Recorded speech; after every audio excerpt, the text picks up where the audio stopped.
এই কম্বল লাগবে, কম্বল লাগবে, বাসা কেউ আছেন? কম্বল, এই কম্বল লাগবে, কম্বল, এই কম্বল থামো।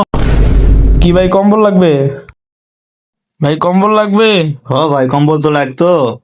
তবে ধরেন দেখি কম্বলটা না ভাই।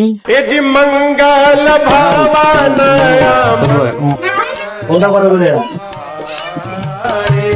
কোনটা কত করে? কোনটা কত করে? এটা 5 টাকা, এটা 10 টাকা, এটা তো 20 টাকা। ওরে বাবা, তো সস্তা দামে কম্বল। হ্যাঁ ভাই, আমরা সস্তা দামেই দেই। এই নেন একটা কম্বল দেন। এই মিয়া, কয় টাকা দিচ্ছেন আপনি? এই ভাই আপনি 5 টাকা 10 টাকা কইলেন না কম্বল। এই মিয়া, 5 টাকা দাম কম্বল আজকাল আছে নাকি? 5 টাকা বেশি আপনাদের ওই দাম দিচ্ছে 500 টাকা।